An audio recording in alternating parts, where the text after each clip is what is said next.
ಪೌಷ್ಟಿಕಾಂಶಗಳ ಆಧಾರದ ಮೇಲೆ ವಿಶ್ವದ 100 ಅತ್ಯಂತ ಶಕ್ತಿಶಾಲಿ ಆಹಾರಗಳ ಪಟ್ಟಿಯಲ್ಲಿ ಕುಂಬಳಕಾಯಿ ಬೀಜಗಳು 6ನೇ ಸ್ಥಾನವನ್ನು ಪಡೆದಿವೆ. ಅಚ್ಚರಿಯ ವಿಷಯವೆಂದರೆ ಕುಂಬಳಕಾಯಿ ಬೀಜಗಳು ಪೌಷ್ಟಿಕಾಂಶದ ವಿಷಯದಲ್ಲಿ ಮೀನಿಗಿಂತಲೂ 10 ಪಟ್ಟು ಹೆಚ್ಚು ಶಕ್ತಿಯುತವಾಗಿವೆಯಂತೆ. ಅದೇ ಹಿನ್ನೆಲೆ ನೀವು ಊಹಿಸಿಯೂ ಇರದ ಕುಂಬಳ ಬೀಜಗಳ ಲಾಭಗಳ ಬಗ್ಗೆ ತೋರಿಸ್ತೀವಿ ನೋಡಿ. ನೀವು ಊಹಿಸಿಯೂ ಇರದ ಕುಂಬಳಕಾಯಿ ಬೀಜಗಳ ಲಾಭಗಳಿವು. ಈ ಬೀಜಗಳಿಂದ ಮೀನಿಗಿಂತಲೂ 10 ಪಟ್ಟು ಲಾಭ. ನಿಜಾನಾ? ಕುಂಬಳಕಾಯಿ ಭಾರತದಲ್ಲಿ ಬಹಳಷ್ಟು ಪ್ರಸಿದ್ಧಿ ಪಡೆದಿದ್ದು ಹೆಚ್ಚಿನ ಜನರು ಸೇವಿಸುತ್ತಾರೆ. ಕುಂಬಳಕಾಯಿಯನ್ನ ಅಡಿಗೆ ಮಾಡುವಾಗ ಹೆಚ್ಚಿನ ಜನರು ಅದರ ಬೀಜಗಳನ್ನ ಎಸೆಯುತ್ತಾರೆ. ಆದರೆ ಕುಂಬಳಕಾಯಿಯ ಬೀಜಗಳು ಹೆಚ್ಚಿನ ಶಕ್ತಿಯನ್ನ ಹೊಂದಿದೆ ಎಂಬುದು ನಿಮಗೆ ತಿಳಿದಿದೆಯೇ?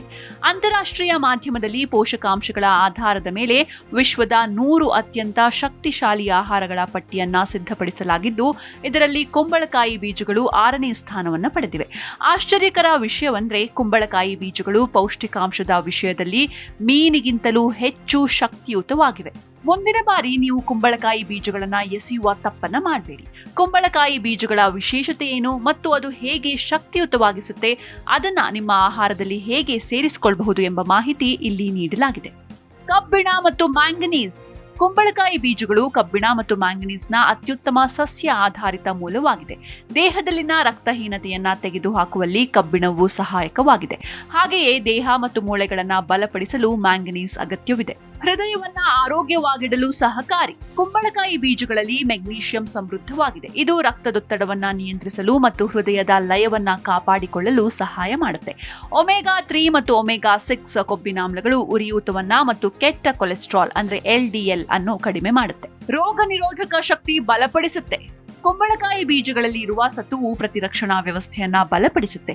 ದೇಹವು ಸೋಂಕುಗಳ ವಿರುದ್ಧ ಹೋರಾಡುವ ಸಾಮರ್ಥ್ಯವನ್ನ ಮಾಡುತ್ತೆ.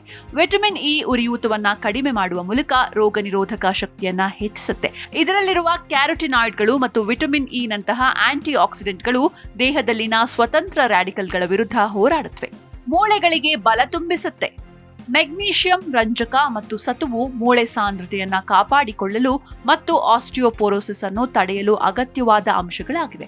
ಕುಂಬಳಕಾಯಿ ಬೀಜಗಳಲ್ಲಿ ಈ 3 ಅಂಶಗಳು ಉತ್ತಮ ಪ್ರಮಾಣದಲ್ಲಿ ಕಂಡುಬರುತ್ತೆ.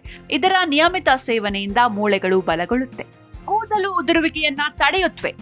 ಕುಂಬಳಕಾಯಿ ಬೀಜಗಳಲ್ಲಿನ ಫೈಟೋಕೆಮಿಕಲ್ ಸಂಯುಕ್ತಗಳು ಕೂದಲು ಉದುರುವಿಕೆಗೆ ಕಾರಣವಾಗುವ ಹಾರ್ಮೋನ್ ಡೈಹೈಡ್ರೋಟೆಸ್ಟೋಸ್ಟೆರಾನ್ ಅಂದ್ರೆ DHT ಉತ್ಪಾದನೆಯನ್ನ ತಡೆಗಟ್ಟಲು ಸಹಾಯ ಮಾಡುತ್ತೆ. DHT ಮಟ್ಟವನ್ನ ಕಡಿಮೆ ಮಾಡುವ ಮೂಲಕ ಕುಂಬಳಕಾಯಿ ಬೀಜಗಳು ಕೂದಲು ಉದುರುವಿಕೆಯನ್ನ ನಿಧಾನಗೊಳಿಸಲು ಮತ್ತು ಇರುವ ಕೂದಲನ್ನು ಸಂರಕ್ಷಿಸಲು ಸಹಾಯ ಮಾಡುತ್ತೆ. BP ಮತ್ತು ತೂಕವನ್ನ ನಿಯಂತ್ರಣದಲ್ಲಿಡುತ್ತೆ. ಕುಂಬಳಕಾಯಿ ಬೀಜಗಳು ಇನ್ಸುಲಿನ್ ಅನ್ನ ಸುಧಾರಿಸುತ್ತೆ ಮತ್ತು ಮಧುಮೇಹದ ತೊಂದರೆಗಳನ್ನ ತಡೆಯುತ್ತೆ. ಇದರ ಗ್ಲೈಸೆಮಿಕ್ ಇಂಡೆಕ್ಸ್ ಕೂಡ ಕಡಿಮೆ. ಇದರಲ್ಲಿರುವ ಪ್ರೋಟೀನ್ ಮತ್ತು ಫೈಬರ್ ಹಸಿವನ್ನ ಮತ್ತು ತೂಕವನ್ನ ನಿಯಂತ್ರಿಸುತ್ತೆ. ಒಳ್ಳೆಯ ವಿಷಯ ಅಂದ್ರೆ 100 ಗ್ರಾಂ ಕುಂಬಳಕಾಯಿ ಬೀಜಗಳು ಕೇವಲ 164 ಕ್ಯಾಲೋರಿಗಳನ್ನ ಹೊಂದಿರುತ್ತವೆ. ನಿಮ್ಮ ಆಹಾರದಲ್ಲಿ ಕುಂಬಳಕಾಯಿ ಬೀಜಗಳನ್ನ ಹೇಗೆ ಸೇರಿಸುವುದು? ಅವುಗಳನ್ನು ಹಸಿ, ಹುರಿದ ಅಥವಾ ಉಪ್ಪಿನಕಾಯಿಯಾಗಿ ಸೇವಿಸಿ. ಪೌಷ್ಟಿಕಾಂಶ ಮತ್ತು ಸುವಾಸನೆಗಾಗಿ ಸಲಾಡ್ಗಳ ಮೇಲೆ ಸಿಂಪಡಿಸಿ. ಬ್ರೆಡ್ಗಳು, ಮಫಿನ್ಗಳು ಅಥವಾ ಗ್ರಾನುಲಾ ಬಾರ್ಗಳಲ್ಲಿ ಬಳಸಿ. ಸೂಪ್, ಗಂಜಿ ಅಥವಾ ಮೊಸರಿನ ಜೊತೆ ಸೇರಿಸಿ ಕುಡಿಯಿರಿ. Desk bureau, G Kannada news.